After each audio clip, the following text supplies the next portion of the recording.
السلام علیکم ورحمۃ اللہ وبرکاتہ۔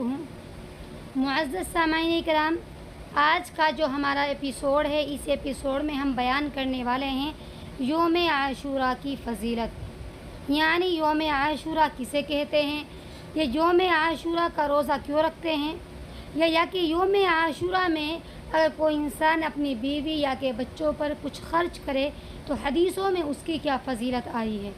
آج کا جو ہمارا ایپیسوڈ ہے یوم عاشوراء کے بارے میں ہے، ٹھیک ہے۔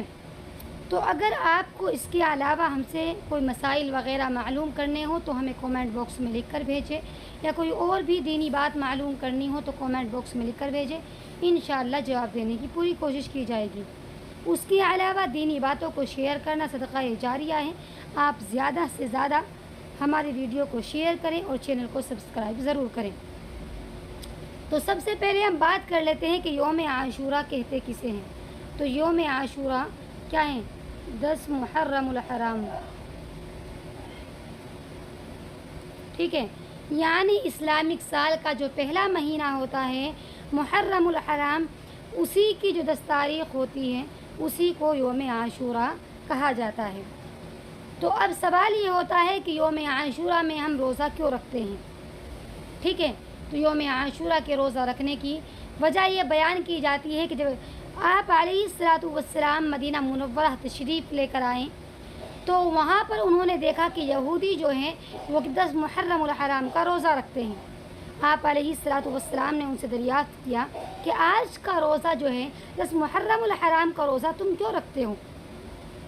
تو تمام یہودیوں نے کہا کہ آج کا جو دن ہے جب موسیٰ علیہ الصلوۃ والسلام کے پیچھے فرعون اور اس کا لشکر پڑ گیا تھا، تو موسیٰ علیہ السلام اپنی قوم کو لے کر کے بھاگ چلے تھے، تو جو سمندر تھا اس سمندر میں موسیٰ علیہ السلام اور اس کی قوم کے لیے اللہ تبارک و تعالیٰ نے راستہ بنا دیا تھا، اور فرعون اس کی قوم کو غرق کو نابود کر دیا تھا۔ اسی سمندر کے اندر فرعون کیا ہو گیا تھا؟ غرق ہو گیا تھا۔ تو اس کے بدلے میں جب موسیٰ علیہ السلام کو اللہ نے نجات دی تو موسیٰ علیہ السلام نے 10 محرم الحرام کا روزہ رکھا تھا شکرانے کے طور پر کہ اللہ نے انہیں نجات دی تھی۔ اور اسی وجہ سے موسیٰ علیہ السلام کی وجہ سے ہم بھی کیا کر رکھتے ہیں؟ 10 محرم الحرام کا روزہ رکھتے ہیں۔ تو پھر آپ علیہ الصلوۃ والسلام نے کہا کہ موسیٰ علیہ الصلوۃ والسلام کی پیروی کے ہم ان سے زیادہ حقدار ہیں، یعنی موسیٰ علیہ الصلوۃ والسلام اللہ کے نبی ہیں، وہ انہوں نے اللہ کی دین کی باتوں کو بتلایا، اللہ کے راستے کو اپنانے کے بارے میں بتلایا، وہ اپنے دین کو لے کر کے آئے، شریعت کو لے کر کے آئے، ٹھیک ہے۔ تو آپ علیہ السلام نے کہا کہ ہم ان سے زیادہ پیروی کے ان کے حقدار ہم ہیں، تو لہٰذا ہم بھی 10 محرم الحرام کا روزہ رکھیں گے۔ ویسے تو آپ علیہ الصلوۃ والسلام ماہ رمضان کے روزے فرض ہونے سے پہلے 10 محرم الحرام کا روزہ رکھا کرتے تھے، لیکن جب رمضان کے روزے کیا ہو گئے؟ فرض ہو گئے، تو اس کے بعد آپ علیہ الصلوۃ والسلام نے اس روزے کو سنت قرار دے دیا اور کہا کہ بھئی اگر کسی کی مرضی ہو، کسی کے اندر ہمت ہو تو کوئی رکھے، اگر ہمت نہیں ہے تو نہ رکھے، لیکن اس روزے کی فضیلت بہت زیادہ ہے، ٹھیک ہے۔ تو پھر آپ علیہ الصلوۃ والسلام کو صحابہ اکرام نے کہا کہ اے اللہ کے رسول، یہ یہودی اس دن کا روزہ رکھتے ہیں اور ہمیں تو منع کیا گیا ہے، یعنی یہودیوں کی اتباع کرنے سے ہمیں تو منع کیا گیا ہے، اگر ہم 10 محرم الحرام کا روزہ رکھیں گے تو کس کی؟ یہودیوں کی اتباع کرنی، یہودیوں کی پیروی کرنی، یہودی کے طریقے کو اپنانا لازم آئے گا۔ تو پھر آپ علیہ الصلوۃ والسلام نے کہا کہ ہم انشاءاللہ اگر اگلے سال تک میں حیات رہا تو میں کیا کروں گا؟ اس روزے کے ساتھ میں ایک روزہ اور ملاؤں گا، چاہے تو 9 محرم کا ملاؤں اور چاہے کہ 11 محرم کا، یعنی کہ چاہے تو 9-10 کا رکھیں یا پھر 10 اور 11 کا رکھیں۔ لیکن آئندہ سال تک آپ علیہ الصلوۃ والسلام حیات نہ رہ سکے تھے، آپ وصال کر گئے تھے۔ تو پھر صحابہ اکرام رضی اللہ عنہم نے آپ علیہ السلام کی بات کی، بات کو ان کی مانتے ہوئے، ان کی بات کو یاد رکھتے ہوئے انہوں نے اس کیا کیا؟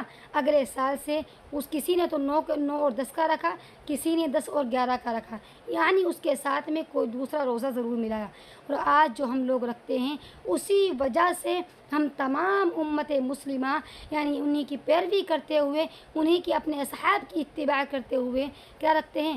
عاشوراء کا روزہ رکھتے ہیں، ٹھیک ہے، عاشوراء کا روزہ۔ انہی کی وجہ سے رکھتے ہیں ہم، ٹھیک ہے۔ تو پھر اس کے بعد اب سوال یہ پیدا ہوتا ہے کہ اس روزے کی کیا کچھ فضیلتیں ہیں، کیا حدیثوں میں اس روزے کی فضیلت آئی ہے؟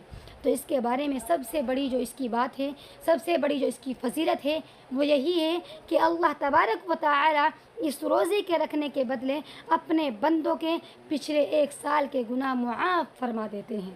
کیا کرتے ہیں؟ پچھلے 1 سال گناہ معاف فرما دیتے ہیں، ٹھیک ہے۔ تو اسی لیے اس روزے کے رکھنے کی بہت زیادہ فضیلتیں آئی ہیں۔ اب سوال یہ پیدا ہوتا ہے کہ کیا یوم عاشورہ میں آتا ہے کہ اگر اپنے بیوی بچوں پہ انسان فراخ دلی کے ساتھ خرچ کرے تو کیا اس کے بارے میں کچھ حدیثیں ہیں؟ تو اس کے بارے میں کہا جاتا ہے کہ جو شخص بھی اپنے بیوی بچوں پر، اپنے گھر والوں پر عاشورہ کے دن میں کچھ بھی خرچ کرے، یعنی اپنی وسعت سے زیادہ خرچ کرے، تو اللہ تبارک و تعالی اگلے 1 سال تک اس کی روزی میں برکت عطا فرماتے ہیں۔